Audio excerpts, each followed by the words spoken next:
무진의 비디오 미스터리가 풀렸습니다. 무진은 혼자 민석의 공방 지하에 내려갔습니다. 거기에는 꼬물거리는 포대자루가 하나 있었죠. 민석은 그것을 고란이라고 이야기하지만 누가 봐도 사람이죠. 그리고 이는 단순 해프닝이 아니라 드라마의 메시지로 연결되는 부분이라 생각합니다. 무진이 본 포대자루는 사람인 것이 분명합니다. 그렇지만 무진은 고란이라 생각하며 살았던 것입니다. 즉, 그 결과는 알고 있지만 아닐 것이라 생각하며 살아온 것은 희성의 부모님인 만우와 미자에게도 해당되는 일이죠.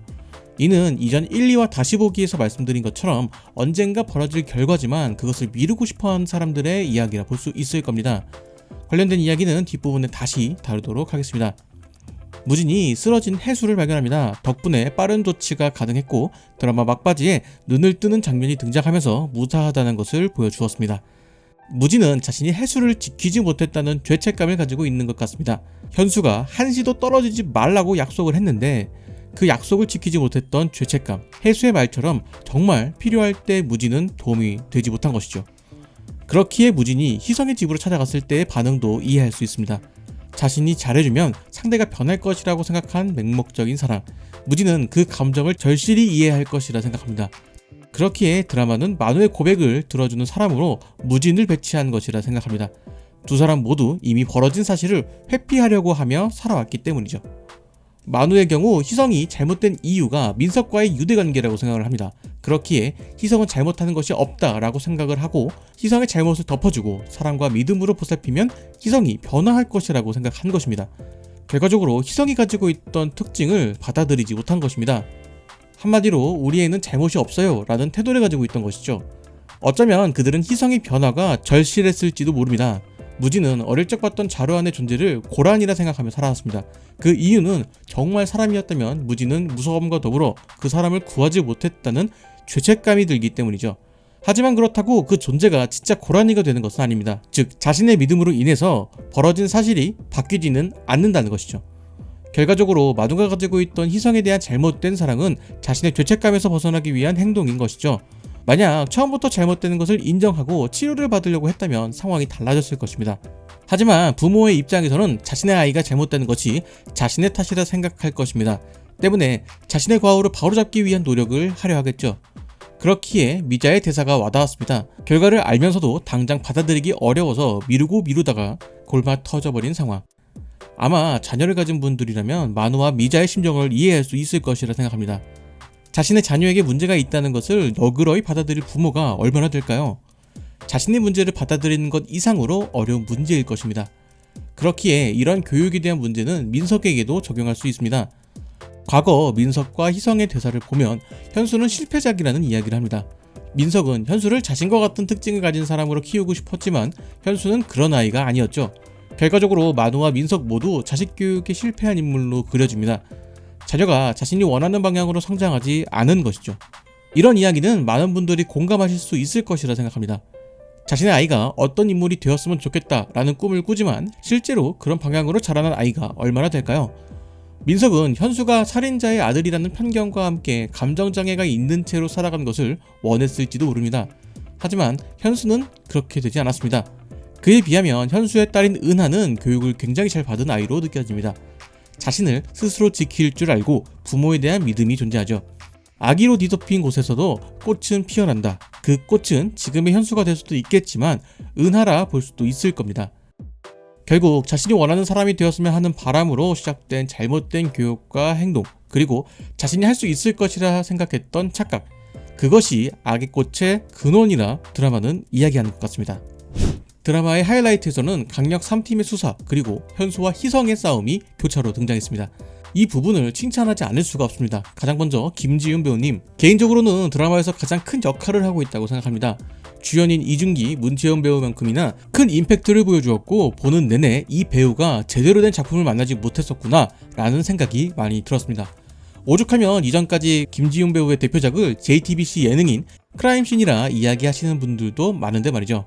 김지윤 배우가 이번 악의 꽃을 통해서 더 폭넓은 작품에서 만날 수 있었으면 좋겠습니다.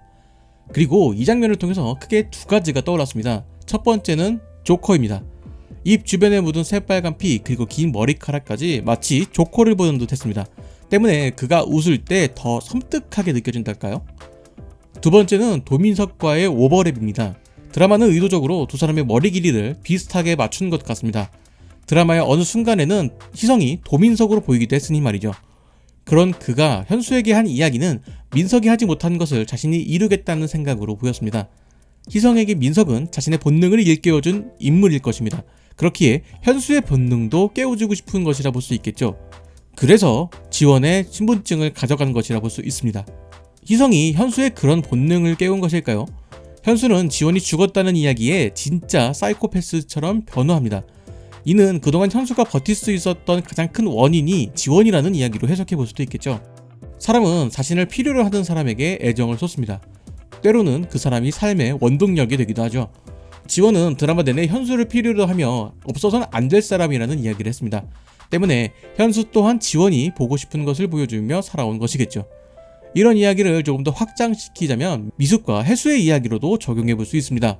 이는 지원이 미숙에게 살아있어 주셔서 감사합니다 라는 대사가 조금 더 특별하게 다가오는 이유가 되겠죠.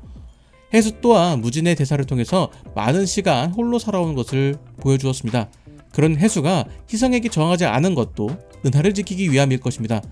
지켜야 할 누군가가 있다는 것은 현재를 버틸 수 있는 힘이 되는 것이죠. 이번 회차에서도 희성의 두뇌는 빛을 발휘했습니다. 미자의 약국에서 쥐약을 꺼내길래 이것을 먹일 것이라 생각을 했는데 와, 이거를 돈에 뿌립니다.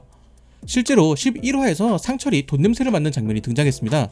이런 습관을 기억하고 돈에 쥐약가루를 뿌려서 이걸 흡입하도록 의도를 하다니, 와, 이거는 희성이 대단한 게 아니라 이런 생각을 한 작가님이 대단한 거 아닌가요? 그리고 15화의 마지막 장면, 가장 가슴 아팠던 점은 현수도 자신을 믿지 못한다는 것입니다.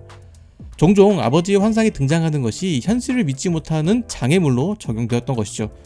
현수는 지원을 환상으로 생각한 것이죠.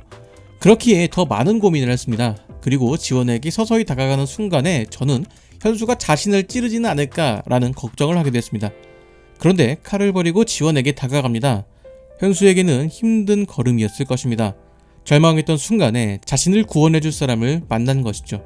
하지만 이마저도 현수에게는 사치였던 것일까요? 희성은 결정적인 순간에 현수에게 총을 쏩니다. 이후 드라마는 두 사람이 마치 천국에 있는 것 같은 장면을 연출합니다. 희성에게 지원과 함께한 시간은 천국과 같았다고 묘사를 함과 동시에 현수의 죽음을 암시하는 듯한 느낌이죠. 그런데 16화 예고에서 등장하는 것으로 보아 죽지는 않은 것 같습니다. 자, 그럼 지금부터 드라마의 마지막은 어떻게 이야기가 마무리될지 추측해 보도록 하겠습니다. 예고편에 등장한 모습으로 비춰보면 현수와 지원은 함께하지 못하는 것 같습니다. 아마 기억상실증이 아닐까 싶은데요. 그 근거는 지원이 아무 말이라도 해봐요 라는 대사입니다. 과거 현수가 지원에게 비슷한 대사를 한 적도 있고 기존에 존댓말을 하던 해수나 무진에게 이 말을 할 이유도 딱히 없는 것 같습니다. 중요한 것은 기억상실이 어느 정도로 이루어졌는지가 중요할 것 같은데, 첫 번째는 모든 기억을 잃었을 경우입니다. 만약 제가 작가라면 이런 전개를 하고 싶습니다. 무진이 말한 것처럼 과거의 일은 없었던 일로 치더라도 없어지는 것은 아닙니다. 그렇기에 현수에게 새로운 삶을 주는 가장 좋은 방법은 모든 기억이 없어지는 것이죠. 그렇다고 꼭 나쁜 결말은 아닐 것입니다. 그래도 현수는 현수니까요. 여전히 지원과 은하를 사랑하게 될 것이고 아껴줄 것이라 생각합니다. 희성의 삶을 살아온 현수는 그냥 현수가 되는 것이죠. 어쩌면 현수가 희성으로 살아왔기 때문에 희성이라 불릴 수도 있을 것 같습니다. 두 번째는 일시적인 기억 상실입니다. 과거 현수가 10살 이전의 기억이 없다는 이야기를 했습니다. 16화의 프롤로그에 10살 이전에 현수에게 무슨 일이 있었는지 보여줄 것 같습니다. 그렇게 된다면 현수가 사건이 진행된 기간의 기억을 상실한 상태로 등장할 수 있을 것 같습니다. 그렇기에 법정에서 과거 사건에 대한 진술을 한 것으로 보입니다. 예고편 썸네일이나 대사를 통해서 4개월에 대한 언급이 등장합니다. 그런데 지원의 대사는 존댓말로 진행이 됩니다. 이 점이 좀 의문이었습니다. 지원은 누구한테 이야기를 하는 것일까요? 설마 나레이션으로 마무리하는 건 아니겠죠? 저는 해수에게 하는 이야기가 아닐까라는 생각이 들었는데요. 재판장에서 해수가 죄수복을 입고 있는 것으로 보아 가경리 이장살인 사건에 대한 공판이 이루어지는 것 같습니다. 그곳에 현수가 증인 출석을 한 것으로 보입니다. 그렇다면 4개월에 대한 언급은 지원이 현수의 면회를 와서 한 이야기로도 볼 수 있을 것 같습니다. 자, 정리해보자면 현수는 사고 이후에 꽤 혼수 상태에 있었고 지원은 병원에 있는 현수가 안타깝게 느껴졌을 것입니다. 그 후로 혜수가 범행에 대한 자수를 하면서 공판이 진행되었고 현수가 깨어난 이후에 공판이 진행된 것으로 보입니다.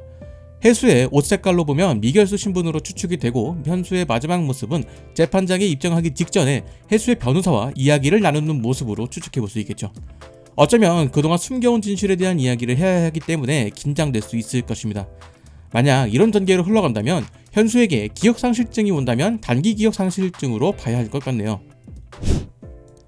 이렇게 드라마 악의 꽃 15화도 살펴보았습니다.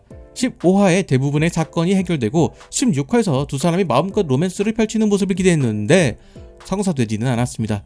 개인적으로는 드라마가 마무리되면서 어떤 메시지를 전달하게 될지 상당히 궁금합니다. 악의로 뒤덮여도 꽃은 피어난다 라는 작가님의 이야기가 드라마에 어떻게 적용되어서 결말로 나타날지 상당히 궁금한데요. 저는 다음 주 마지막 회 리뷰로 돌아오도록 하겠습니다.